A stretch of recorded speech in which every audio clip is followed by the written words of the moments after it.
ها ولد ياتي ها ولد ياتي شكرا شكرا شكرا شكرا.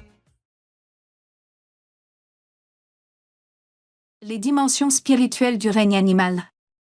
Le règne animal. Notre connaissance sur la vie des animaux nous vient principalement des programmes télé où l'on voit des lions chasser leurs proies, des hordes de hyènes s'attaquant à des gnous, des guépards courant derrière les gazelles, des aigles et des faucons fondant sur des oiseaux, des légionnaires de fourmis s'attaquant à des insectes, des dauphins parcourant les océans ou encore des requins s'attaquant à d'autres poissons.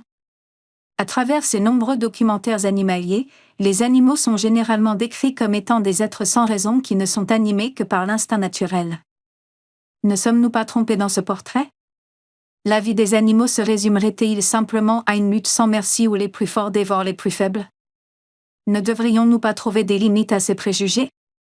En effet, c'est comme si on voudrait ôter à nos colocataires de ce monde terrestre leur intelligence, leur conscience morale, voire même leur conscience spirituelle.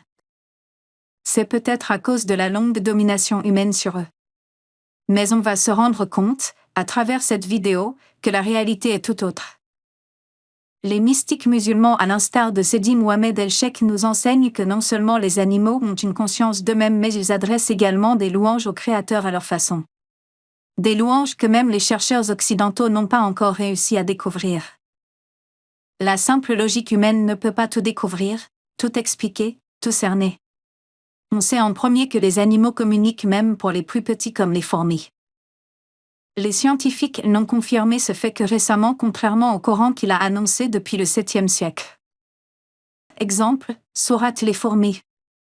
Les animaux ont aussi une autre organisation qui laisse forcément penser à leur créateur, car on ne pourrait pas limiter l'organisation des ruches d'abeilles ou des colonies fourmilières en une intelligence animale, il y a forcément la main invisible de l'organisateur.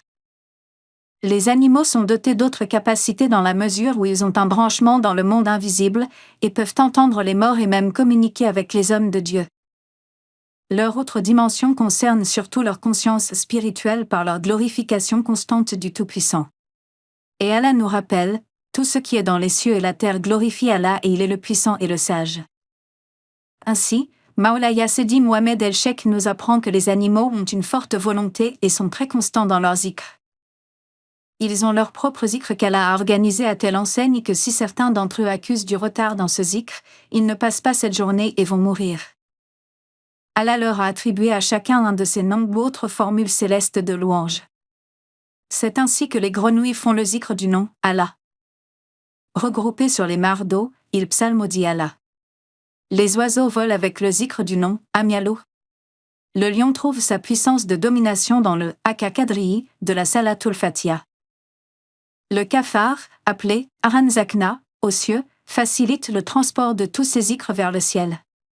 Côté organisation, chaque espèce animale a un représentant au monde gaïb et ce représentant est un animal géant ayant un nom spécifique, Aranzakna pour le chef des cafards, Latan pour les fourmis, Almira pour les grenouilles, Ibar pour les oiseaux, Chalel pour les hérons. Et c'est ce même animal depuis les cieux qui transfère l'ordre aux dirigeants de l'espèce sur terre, pour qu'ils puissent diriger. C'est ainsi donc qu'Allah a hiérarchisé et organisé la vie des animaux. Par ailleurs, nous rapporte Sidi Mohamed El-Sheikh, Allah utilise le plus souvent son nom, Al-Majid, le très glorieux, pour organiser la vie des animaux et c'est le secret de ce même nom qu'utilisent les hommes de Dieu pour communiquer avec les animaux. La sagesse de cette orientation, c'est pour que l'on puisse reproduire ce qui s'est passé entre le prophète Salomon et les fourmis, sourate 27 les fourmis, verset 18. Les animaux ont un droit. Oui. Un droit de vivre car ils font leur zikr.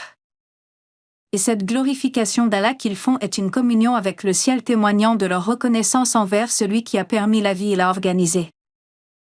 Maulaya Sidi Mohamed El-Sheikh précisa que, quand les animaux voient un sage qui a la capacité de parler avec eux, ils s'empressent même de débuter une communication avec lui. Car c'est aussi une occasion de réclamer leur doléance face aux hommes qui les maltraitent le plus souvent. Chez les grands hommes de Dieu, il y a beaucoup d'histoires que les hadiths ont rapportées comme le chameau d'un jeune Ansar qui se plaignit au prophète Mohammed, paix et salut sur lui, sur la maltraitance qu'il subissait auprès de son maître.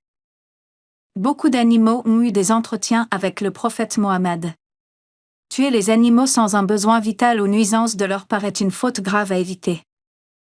Il n'y a pas un remède beaucoup plus efficace si ce n'est la prière sur le prophète et exclusivement la salatul Fati, pour épurer ses erreurs. Il est important de respecter les animaux parce que ce sont des êtres conscients.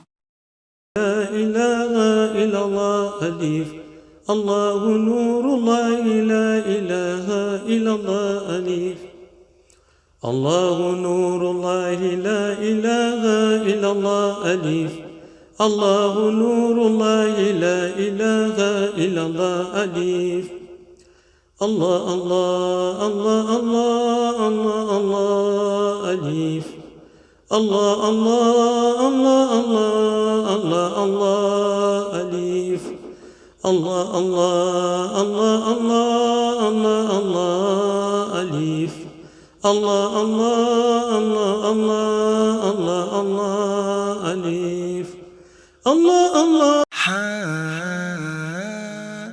ولد ياتي ولد ياتي شكرا شكرا شكرا شكرا